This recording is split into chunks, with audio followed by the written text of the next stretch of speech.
Ahojte, pripravil som pre vás krátky videorecept, ako si jednoducho môžete pripraviť chutné pečené kačacie mäso na rodinný obed.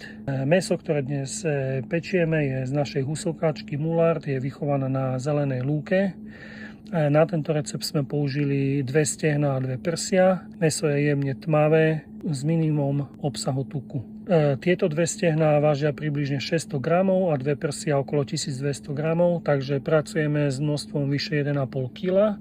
A tento obed sme pripravovali na hostinu, kde boli 4 dospelí a 5 detí vo veku okolo 10 rokov. Mäso vyberiem z mrazničky, nechám ho pomaly roztopiť, potom ho rozložím na pekáč, v ktorom budem piecť a osolím podľa chuti. Keďže mäso z našej husokačky chované na lúke nie je veľmi masné, odporúčam na začiatok podliať ho pohárom vody, aby sa nepripálilo, kým sa z neho začne vypekať masť. Ja pečiem zhruba na 150 stupňov približne 2,5 hodiny. Po uplynutí tohto času skontrolujem, či je už mäso upečené, teda stačí jemne chytiť tú krídelnú alebo stehennú kosť a zistím, či sa ľahko uvoľňuje od mäsa.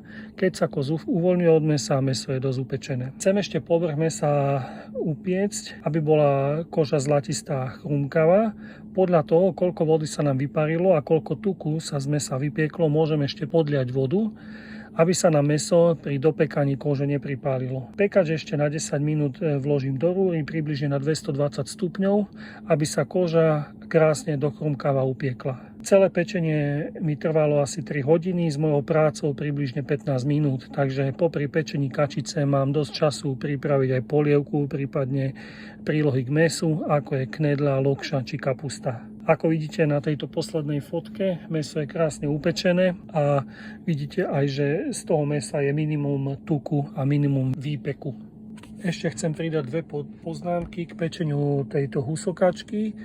Prvá je, že my kačicu porcujeme. U nás na Slovensku, respektíve tu na západe, je tradícia piesť celú kačicu.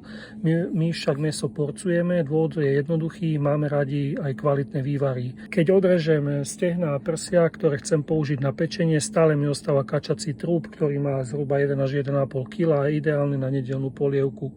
Ak by som piekol celú kačicu, tak tento trúb vlastne by bol odpad, ktorý by sa mi vysušil a nemal by som výborný základ na vývar. Takto z jednej kačice získam poriadnu porciu mäsa. Z tejto 3-kilovej kačice máme 1,8 kg mäsa a potom ešte 1 až 1,5 kg kosti z trupu na vývar. Keďže kačky sú chované na lúke, na čerstvom vzduchu, tak a bez akýchkoľvek vylepšovákov v krmive, vývar je chutný a zdravý aj pre naše malé deti. A druhý bod, kačací tuk.